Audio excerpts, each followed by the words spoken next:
Hola a todos. En este segundo capítulo vamos a ver el gasto en el Estado de la materia finanzas públicas y fiscalidad internacional. Es importante que como estudiantes de la carrera en comercio internacional, ustedes sepan interpretar qué influencia o qué impacto puede tener en la economía la política de impuestos y de gastos que lleve a cabo un gobierno, porque eso va a impactar sobre distintas variables del entorno macroeconómico, como puede ser el consumo, la inversión, en la tasa de crecimiento de esa economía, en el nivel de expectativas que hay respecto a su desempeño, pero también a nivel microeconómico, es decir, puede impactar en la rentabilidad que va a tener cierta rama de actividad o cierto tipo de empresa, el entorno de negocio, que es algo que hoy en día se analiza mucho, más que todo, sobre todo a la hora de realizar comparaciones entre países para ver dónde va a radicar una inversión. También oportunidades y amenazas que pueden surgir del contexto debido a que las medidas que puede tomar tanto el gobierno del país donde estoy radicado como en el gobierno de los países de empresas con las cuales mi empresa puede comerciar en términos de exportación o importación, puede impactar en las operaciones que yo estoy realizando y puede generar alguna dificultad. Por ejemplo, en el caso de los países petroleros, ahora que ha caído fuertemente el precio del petróleo. Hay muchas economías donde el Estado es un impulsor de las compras por parte del país. Por lo tanto, si caen sus ingresos fiscales y también de divisas debido a esta situación, puede que incumplan algún contrato que haya firmado o también que pongan algunas restricciones que impidan que la empresa con la cual yo estoy comercializando pueda acceder de manera normal a los canales del comercio internacional. Por lo tanto, incluso nuestro propio país ha generado este tipo de medidas, o sea que nosotros somos más peligrosos generalmente para el resto que el resto para nosotros. Entonces, el gasto público son las erogaciones que lleva a cabo el Estado en lo que es el cumplimiento de sus funciones y las metas que se haya trazado en su compromiso con la sociedad. Esta es, digamos, una definición de qué es el gasto público y es importante esta cuestión del compromiso del Estado respecto a la sociedad que surge del proceso de votación. ¿Por qué es importante la forma en que se clasifique el gasto?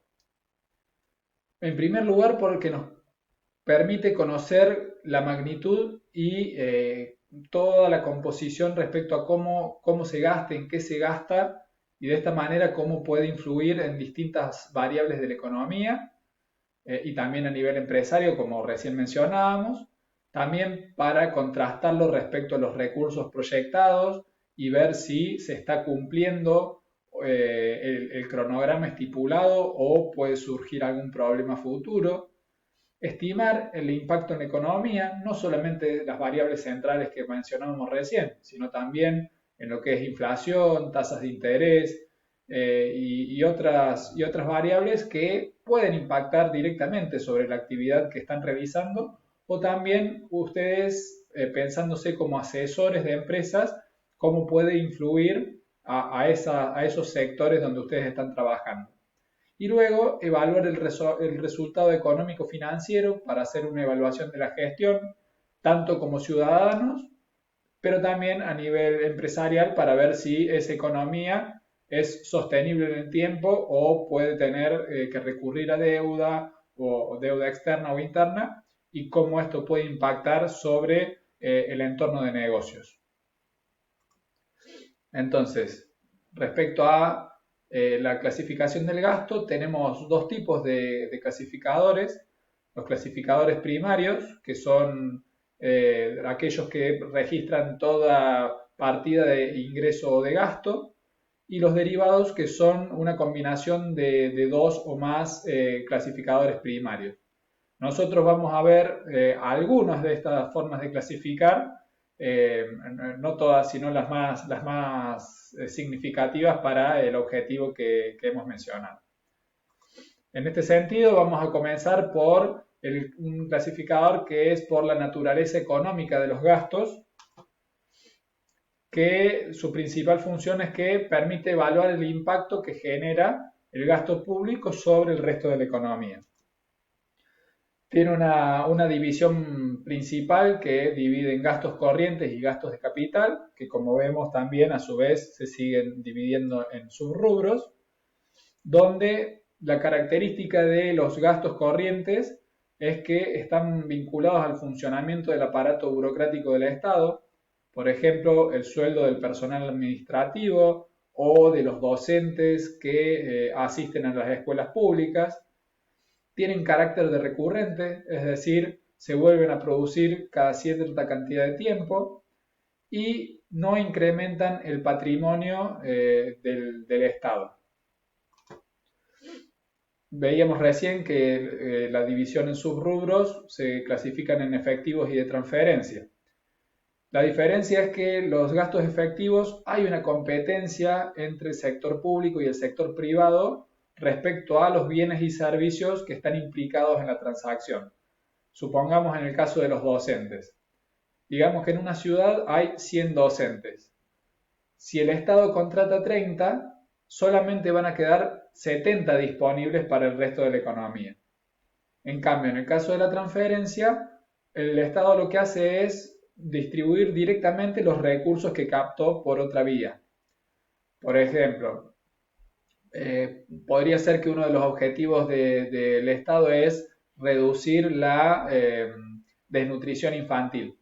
Entonces tiene dos opciones.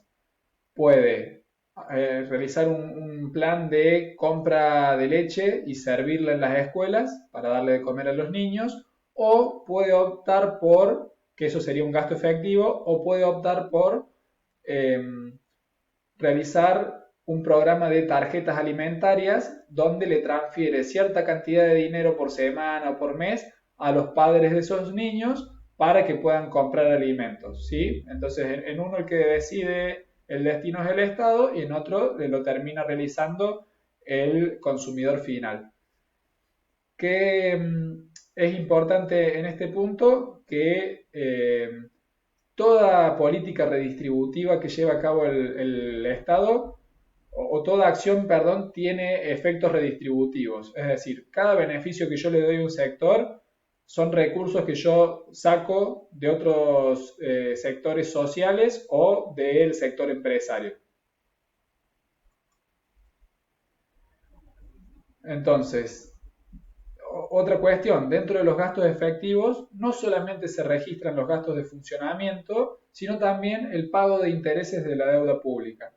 Esto se los menciono porque muchas veces cuando se realiza un análisis del presupuesto del Estado para cierto año, esta partida de intereses de la deuda está dentro de este rubro y puede distorsionar el análisis.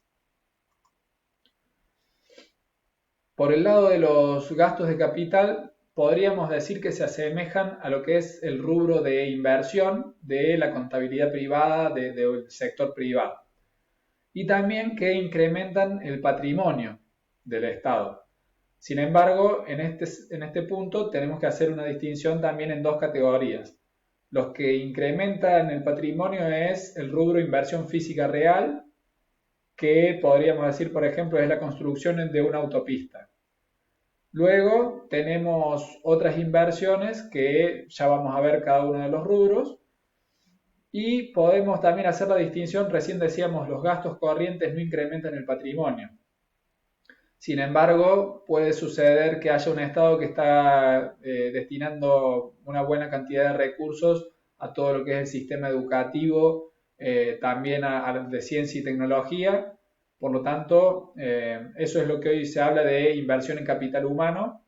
Entonces, es importante también saber rastrear ese tipo de de componentes porque estamos ya en la era digamos, el paradigma del conocimiento y la tecnología, y los estados que no invierten en estas cuestiones son los que quedan más rezagados en términos de oportunidades de desarrollo.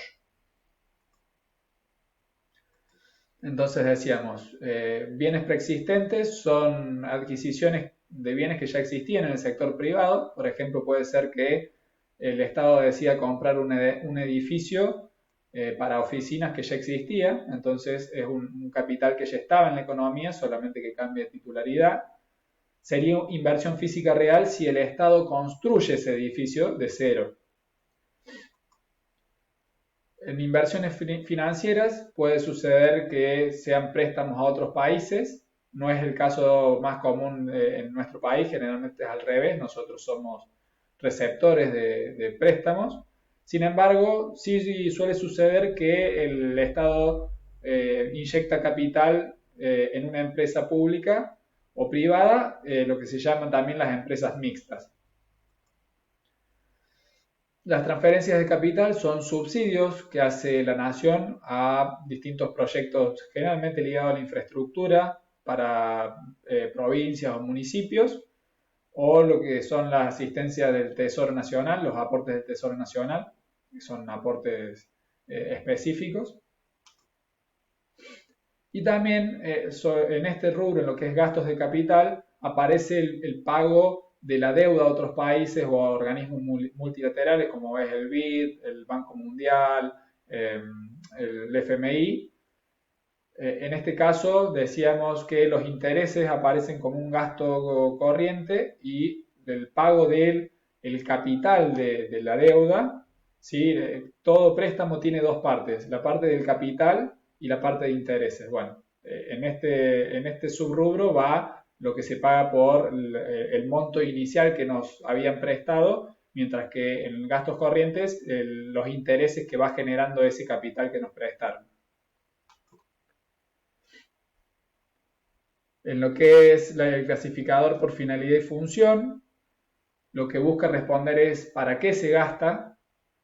Un poco recién lo mencionábamos, podríamos decir en esta búsqueda de una economía para, no sé, para instalar una empresa tecnológica. Bueno, voy a preferir un estado donde invierta en ciencia y tecnología, en educación, entonces puedo comparar entre distintos países. Y luego, función es más bien una clasificación interna. Por ejemplo, dentro de lo que es la finalidad de desarrollo de la economía, tengo distintos rubros como pueden ser energías y combustibles, industrias, no sé, tal vez si yo estoy ligado al rubro de energías renovables, me gusta ver este indicador e ir puntualmente a la parte de energía y combustible para ver si ese estado está invirtiendo en ese rubro. Además, de esta manera puedo ver, haciendo una comparación en el tiempo, a qué sectores le da prioridad el gobierno de cierto país y si eso va en línea con lo que yo estoy buscando para las inversiones o también para entablar comercio internacional. La clasificación institucional, en este caso un clasificador primario, está ligado a la forma en que se organizan los poderes del Estado en sus distintos niveles, es decir, el poder ejecutivo, legislativo y judicial, y también luego cómo se va desagregando en niveles jerárquicos, por ejemplo, ministerios, secretarías, subsecretarías, direcciones, y también a nivel, digamos, federal, si sería a nivel nacional, provincial y municipal. Y lo que busca responder es quién es el que está gastando. De esa manera también me puede servir para, si yo necesito financiamiento, por ejemplo, saber dónde hay posibilidades o más posibilidades de conseguir este apoyo. Me permite identificar la unidad que realiza el gasto y es importante porque permite la programación, el control y la ejecución del gasto público, precisamente porque las personas que están a cargo de estas áreas son los que diseñan las políticas públicas a aplicarse y conocen cuál va a ser el financiamiento necesario para poder llevarlas a cabo.